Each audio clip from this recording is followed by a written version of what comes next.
Buenos días, buenas tardes, buenas noches.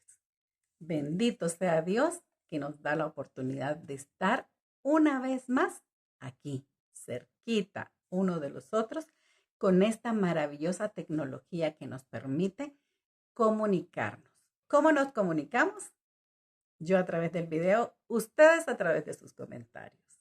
Recuerda que este trimestre estamos estudiando el tema general, el amor de Dios y su justicia. Y para esta semana número 5, para el 1 de febrero, lleva el título de La ira del amor de Dios. Antes de entrar al estudio de nuestra lección, te quiero invitar a que te suscribas a mi canal. Aquí te dejo el link. Por favor, suscríbete a mi canal. Activa la campanita de notificaciones. Déjame un like. Eso me permite llegar a tus amigos. Y además, déjame un comentario. Comunícate conmigo. Yo lo estoy haciendo a través del video. Pero sobre todo, comparte este video para que el mensaje de salvación llegue a los seres queridos que tú desees. Esta semana nosotros vamos a conocer cómo un Dios de amor también tiene momentos de ira. Y esto a nosotros nos cuesta entenderlo, porque la ira que nosotros tenemos, la ira humana, es totalmente diferente a la ira de Dios. Nuestra perspectiva, la única que conocemos, es la perspectiva humana de la ira. Pero ahora nosotros vamos a conocer y trataremos de ver la ira desde la perspectiva divina. Porque como humanos nosotros celebramos la compasión, celebramos el amor de Dios, pero a muchos les molesta la idea de su ira. Piensan que si Dios es amor, nunca debería de expresar ira. Sin embargo, esa idea es errónea, ya que su ira surge directamente del amor.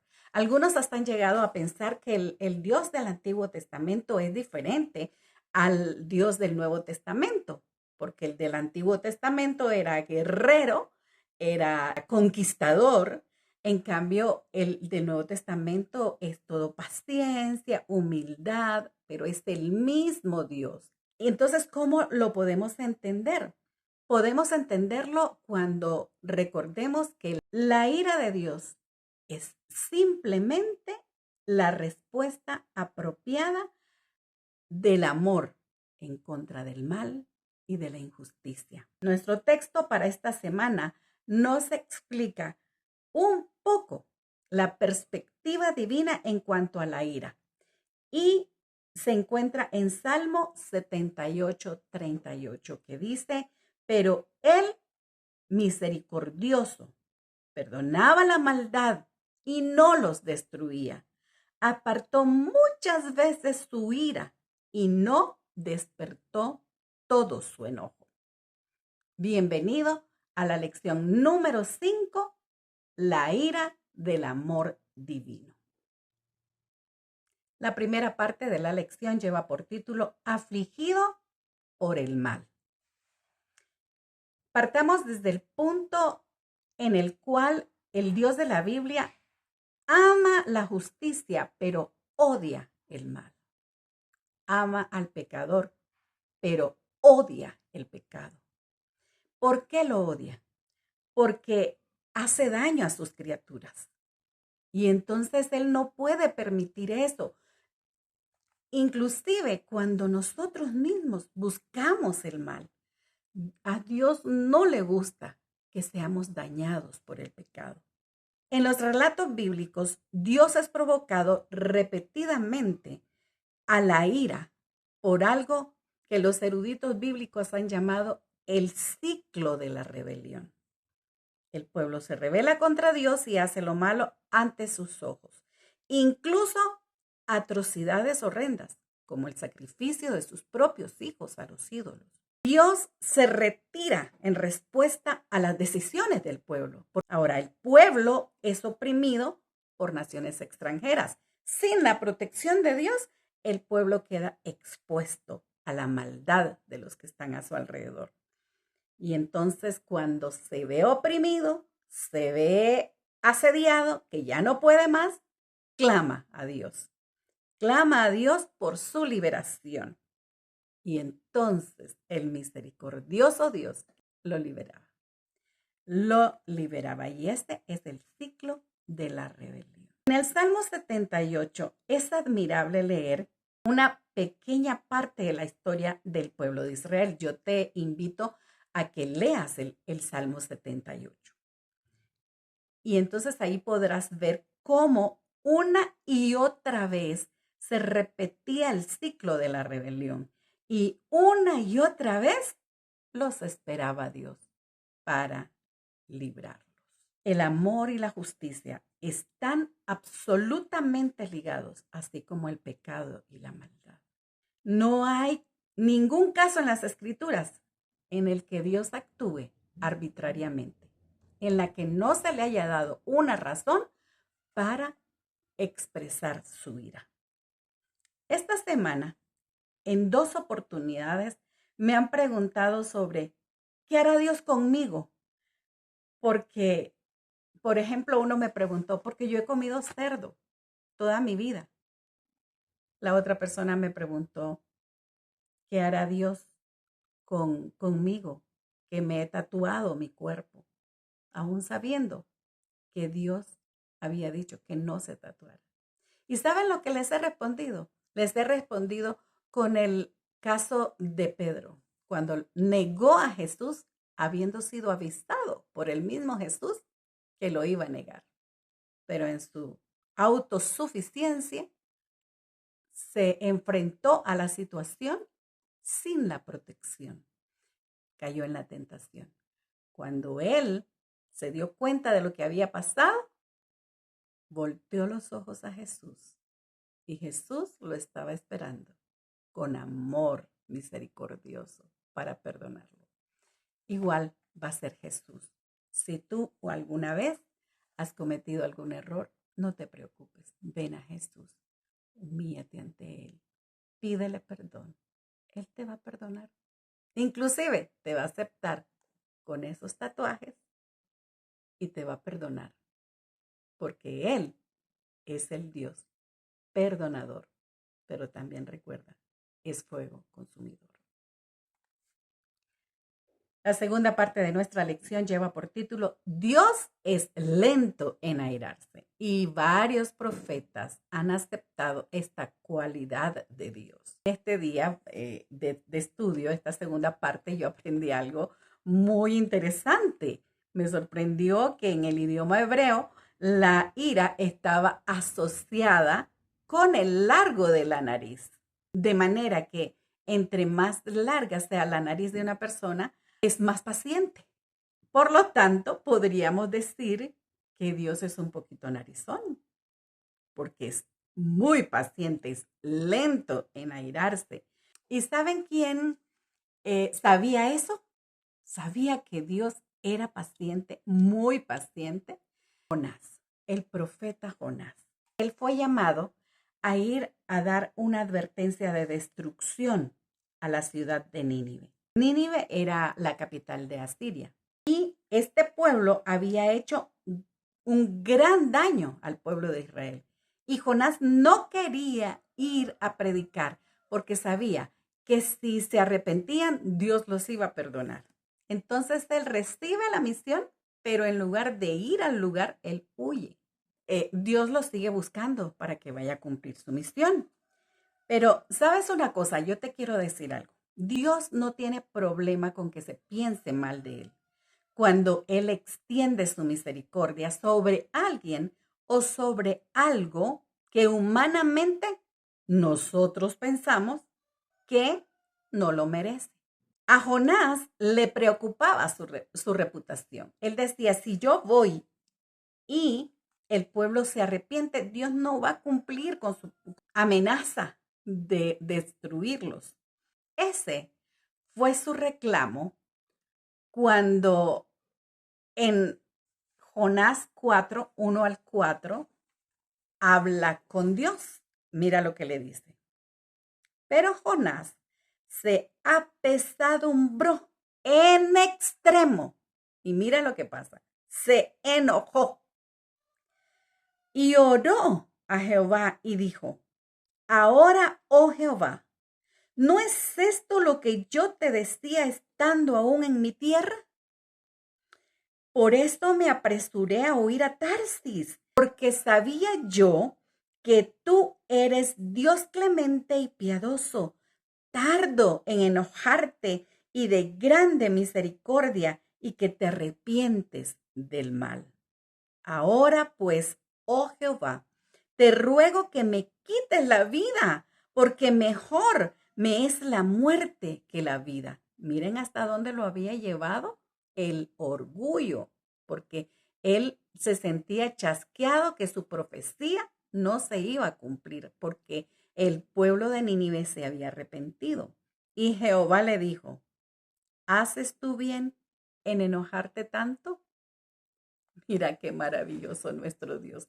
Qué paciencia la de nuestro Dios. Por eso los profetas que vieron su misericordia exclamaban: Jehová, Jehová, grande en misericordia y lento en airarse. Debes tener presente que aunque Dios es tardo para airarse y grande en misericordia, esto no es licencia para pecar o permiso para que seamos injustos y abusivos.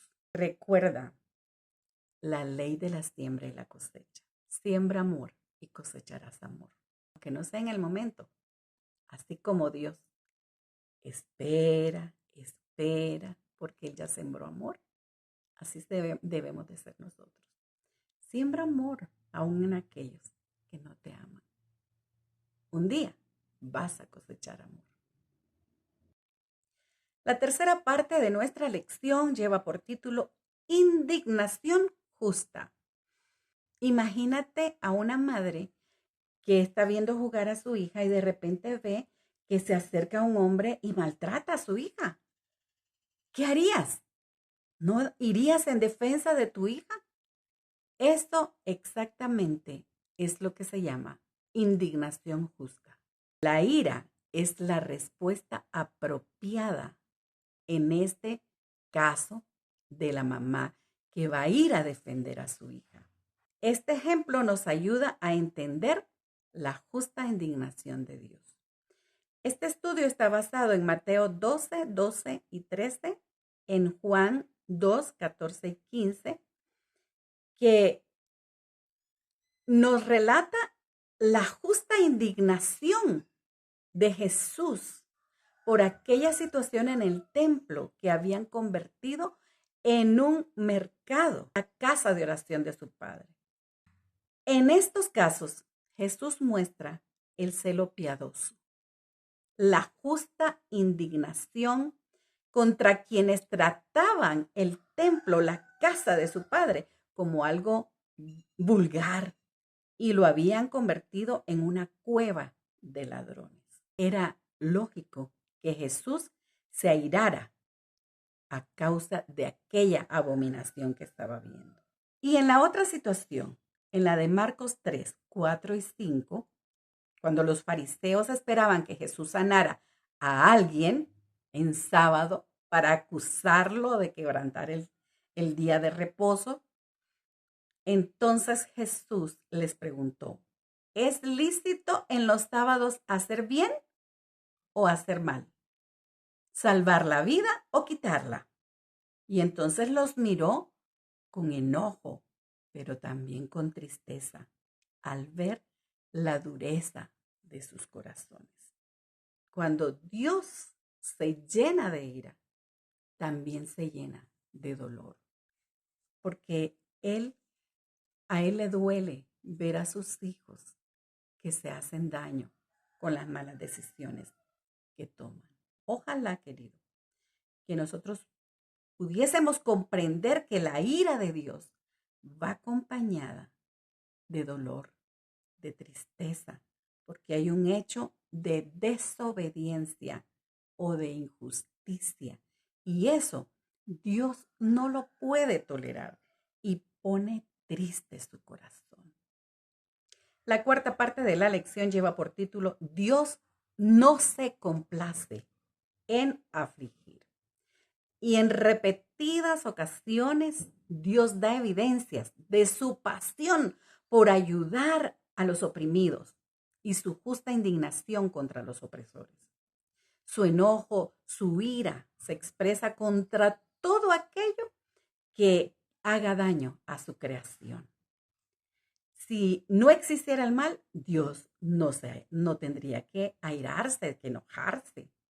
Su ira se expresa solo y siempre contra lo que daña a su creación. Por eso Jeremías nos dice en el libro de Lamentaciones, el capítulo 3, verso 32 y 33, que Dios no se complace en afligir.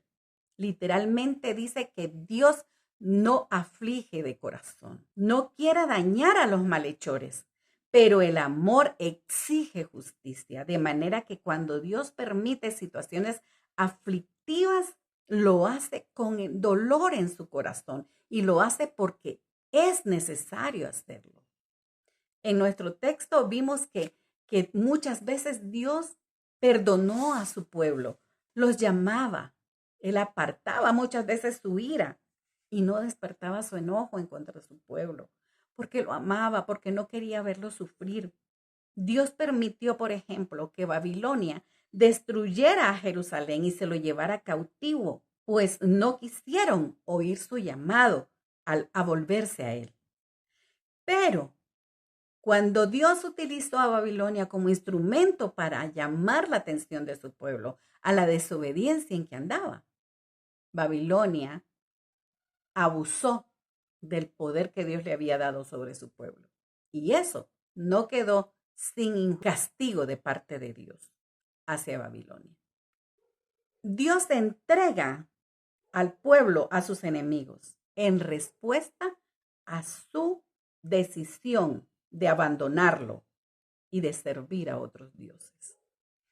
Por eso debemos de tener mucho cuidado con nuestras decisiones.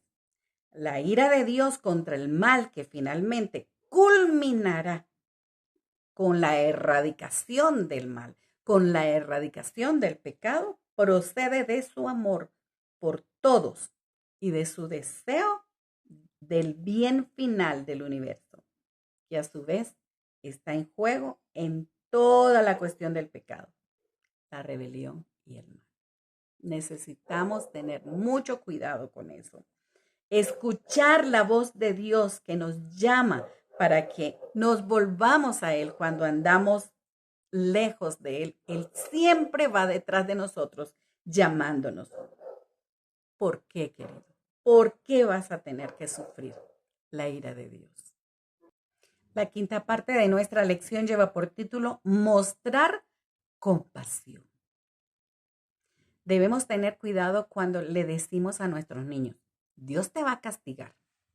O cuando él sufre alguna caída, alguna cosa por andar haciendo lo que nosotros le hemos dicho que no haga. ¿Ves? Dios te castigó por eso. Los estamos confundiendo, porque Dios no es así. Esos no son castigos de Dios. Una caidita, una cosita que le pasó, eso no es castigo de Dios. Los castigos de Dios son diferentes. ¿Quieres que te nombre algún castigo de Dios? En la Biblia nosotros encontramos muchas experiencias de personas que recibieron el castigo de Dios. Por ejemplo, el diluvio. Los antediluvianos, Dios los llamaba, pero ellos, dice el Señor, su pensamiento era de continuo solamente al mal y los destruyó. Eso es castigo de Dios. Por ejemplo, Sodoma y Gomorra. ¿Cuántas veces Lot les predicó del amor de Dios? Les decía que andaban en malos caminos, pero no quisieron y la gente, los hijos de Dios, clamaban a Dios por esa maldad terrible de esas ciudades y fueron destruidas. Eso es castigo de Dios. Nadab y Abiú. Ellos tenían un reglamento para cómo ministrar en el templo del Señor. ¿Y qué pasó? Ellos no les importó, rompieron todas las reglas y entraron y ofrecieron fuego extraño en el templo de Dios. No podía Dios permitir eso. Y fueron muertos en el mismo instante. Eso es castigo de Dios. Ananías y Zafira prometieron vender una propiedad y dar el dinero a la obra de Dios. Pero cuando vieron todo el dinero, codiciaron aquello y se quedaron con una parte. Y fueron a decir que solo habían vendido la propiedad en determinada cantidad. Era una mentira. Estaban mintiéndole al Espíritu Santo como que si Él no supiera lo que estaban haciendo. Y fueron castigados. Fueron muertos ante la presencia de Dios. Eso es castigo de Dios. No confundas a tus niños diciéndoles que Dios los va a castigar. No. Ni lo permitas, ni les digas. Ora para que nunca reciban el castigo de Dios. Solo la dicha y la justicia existirán por la eternidad como resultado de una relación de amor perfecta entre su creación y Dios. Nunca más habrá ira divina, porque nunca más habrá necesidad de ella. ¡Qué pensamiento tan maravilloso! Gloria sea el nombre de Dios por eso. Cuando tú tengas situaciones en las que no sepas qué hacer, te hicieron un daño que merece una respuesta, jamás tomes venganza. Jamás tomes venganza. ¿Sabes? Dios dice, mía es la venganza. Deja que Dios se vengue por ti. Quiero compartir contigo, me encantó este versículo, Proverbios 20:22. Dice, no digas, yo me vengaré. Espera a Jehová, Él te salvará. Escogí este texto de Proverbios 20:22 para compartirlo con ustedes, porque es tan explícito. No te tomes el trabajo de Dios queriendo tomar venganza.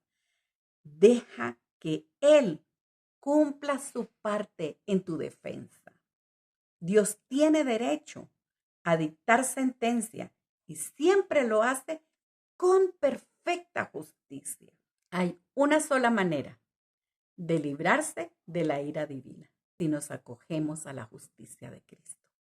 Esa es la única manera de librarnos de la ira divina. Hoy te invito, cúbrete con el manto de justicia de Cristo y la ira divina jamás te tocará.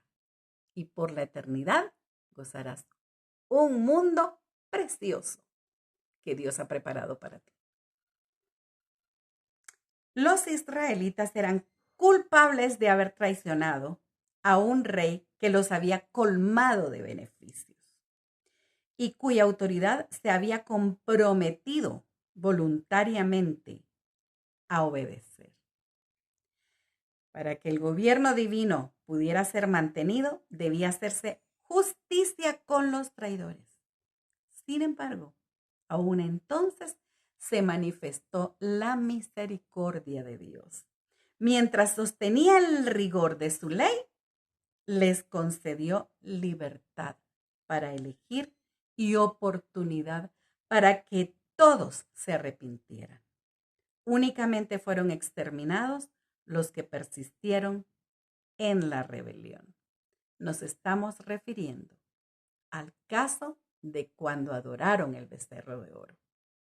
La ira de Dios se despertó, pero les dio la oportunidad de arrepentirse y los que lo hicieron fueron salvados. Únicamente se exterminó a los que persistieron en la rebelión. Ellos fueron los únicos que recibieron la ira de Dios. Era necesario castigar ese pecado para atestiguar ante las naciones circunvecinas cuán desagradable es para Dios la idolatría. Al hacer justicia en los culpables, Moisés, como instrumento de Dios, debía dejar escrita una solemne y pública protesta contra el crimen cometido. Como en lo sucesivo los israelitas debían condenar la idolatría de las tribus vecinas, sus enemigos podrían acusarlos de que teniendo como Dios a Jehová, habían hecho un becerro de oro y lo habían adorado en Horeb. Cuando así ocurriera, aunque obligado a reconocer la verdad vergonzosa, Israel podría señalar la terrible suerte que corrieron los transgresores no arrepentidos. Así es que ahora tenían evidencia de que su pecado había sido castigado. Por obra de la misericordia de Dios, miles de personas sufrieron para evitar la necesidad de castigar a millones. Dios dio la oportunidad de arrepentimiento y los que lo hicieron se salvaron de recibir la ira de Dios. Para salvar a muchos, había que castigar a los pocos. La fórmula para escapar de la ira de Dios ya la tenemos. Abrigarnos bajo la justicia de Cristo Jesús. Abrígate todos los días. Sal a trabajar. Sal a cumplir con tus responsabilidades, abrigado bajo la justicia de Dios. Y tendrás un día lleno de paz, sin el temor de recibir la ira de Dios. Ni ahora, ni nunca. Y por la eternidad gozaremos de su paz y de su gozo. Hemos llegado al final de la lección. Espero que hayamos aprendido esa lección maravillosa de salvarnos de la ira de Dios. Dios te bendiga. Te espero la próxima semana para la lección número 6. Y mientras ese día llega, preparémonos para el encuentro con nuestro Dios, porque mi mayor deseo es que Cristo venga pronto.